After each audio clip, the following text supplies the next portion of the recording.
The following is a presentation of the Eagles Sports Network.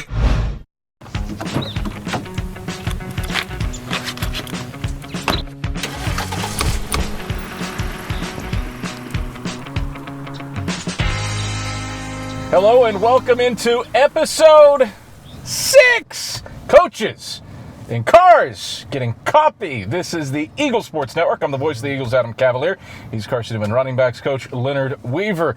Leonard, I'm reticent to bring you in the car. I don't want this to turn into carpool karaoke. This is a ripoff of Jerry Seinfeld's show, not James Corden's. Let's talk running backs. Yes, sir. This is an interesting position group. You're new to the room this year, and there's only one guy back who had a carry last year. That's right. Among running backs, and that's Jelon Pearson. That's right. A lot of transfers. There's a lot of moving parts. That's right. In this group. So let's start with the returner, Jelon Pearson, a guy who took advantage of his reps last year and performed pretty well. What's he done in the off season to kind of stay in the mix? I tell you what, I think he's gotten more explosive. Not being able to coach him last year, not having that opportunity and seeing what he's doing now, it's been great to watch him flourish this camp. And it's been great to see how he moves. He's just an explosive, tight-knit guy that does everything you ask him to do. He's very coachable, and he's a playmaker. So it's been great to watch him make plays throughout camp. Some might call you crazy for coming into a room that has so little experience returning, and yet based on how the position has been recruited, what we've seen in the spring game, and obviously it's early in fall camp, but it feels like things are progressing forward and stepping up. Who stands out to you that a Carson-Newman fan might not be familiar with that you've been impressed with, again, early in camp?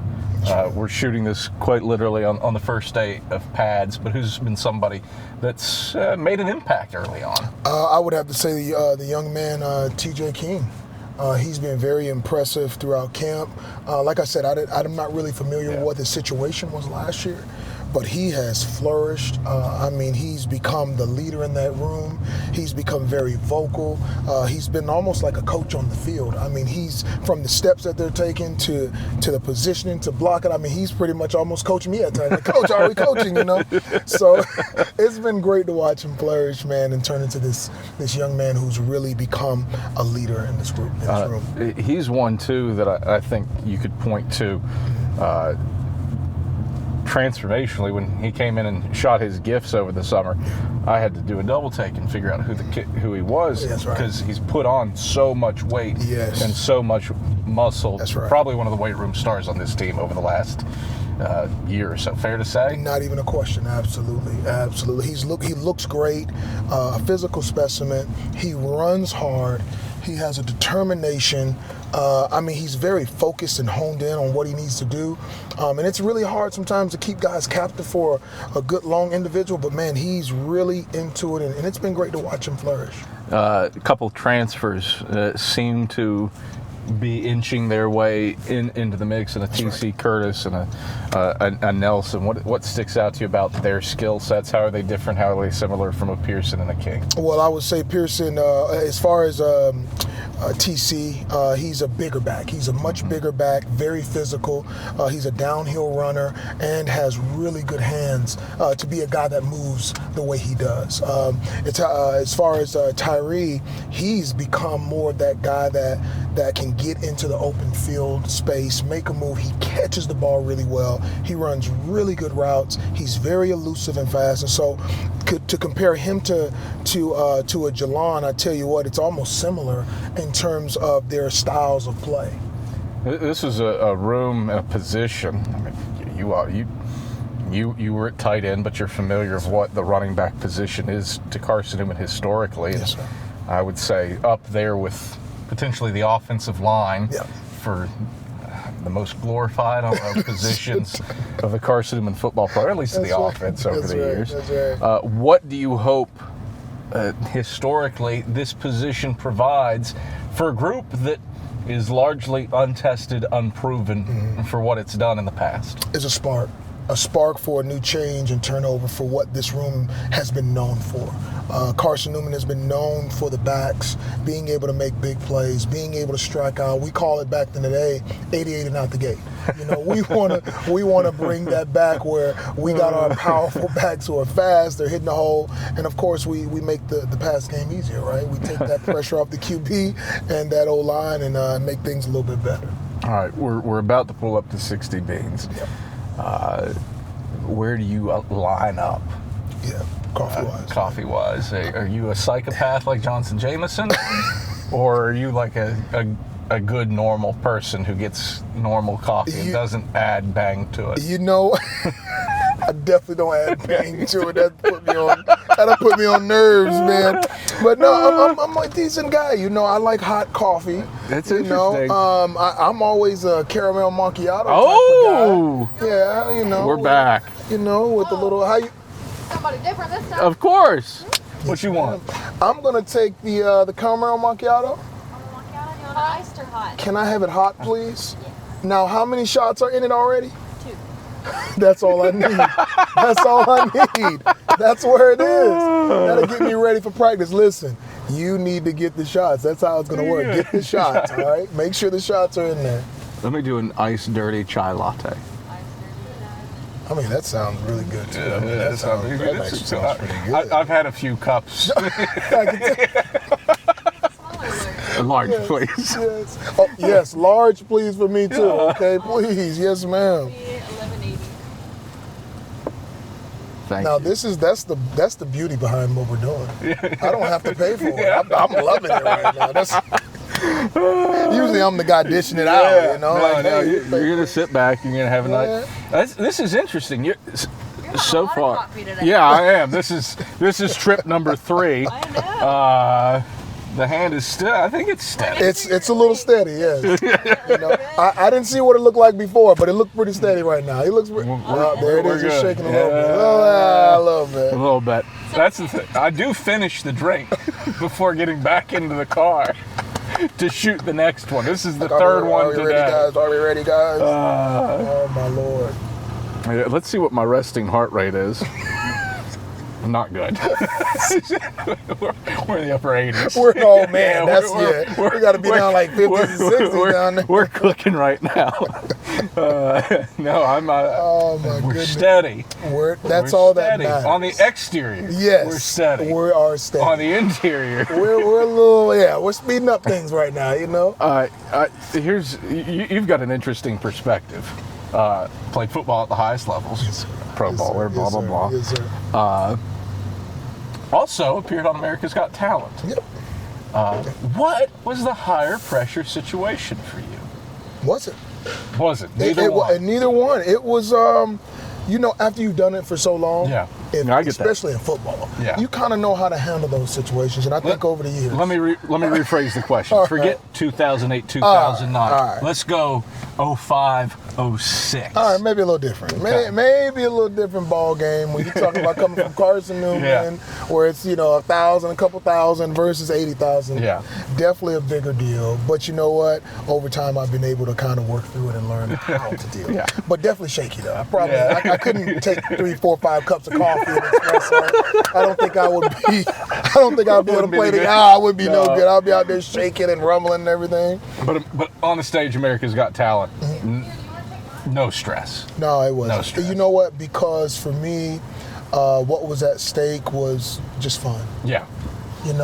While we were competing, and I think that's the beauty too of competing, right? I tell most young guys who take so much pressure on themselves to be perfect, and they end up not doing well, versus just do what you've always been doing. Yeah. Have fun.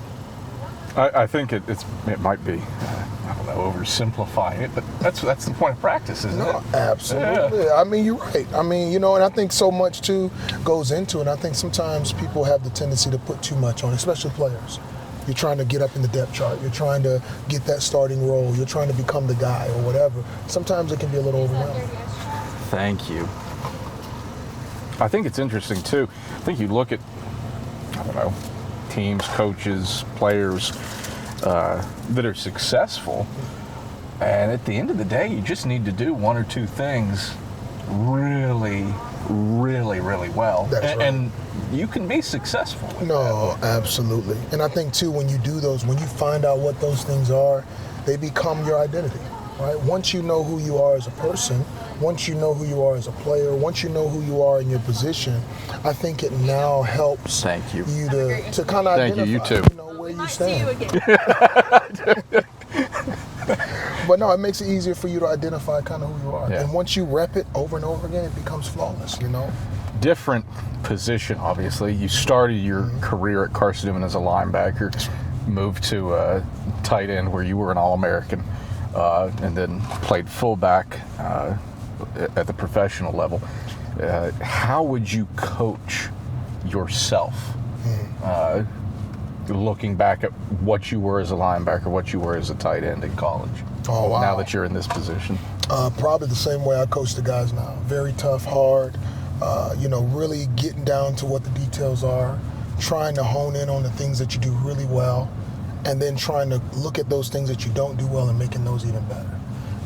I coach the guys really hard, yelling, screaming, but mostly instructional. But no, really pushing them to see who they are within themselves. That is a joy that I get, and I get gratification from that, Cap. It's not a rare thing, especially when you think about Carson-Newman football. All the guys that played for Ken Sparks that are now coaching. How often, Mike Clowney is one of those guys, right. Played for Ken Sparks, now coaching. How often do you find yourself relying on his lessons now with a different vantage point as a coach?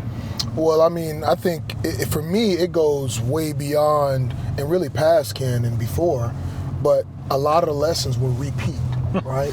In my household, I grew up in church, full of preachers and teachers, and I think when I got here to Carson-Newman, it was reiterated through him, the same things that Mom and Dad had always, planted in me. So it does come up all the time.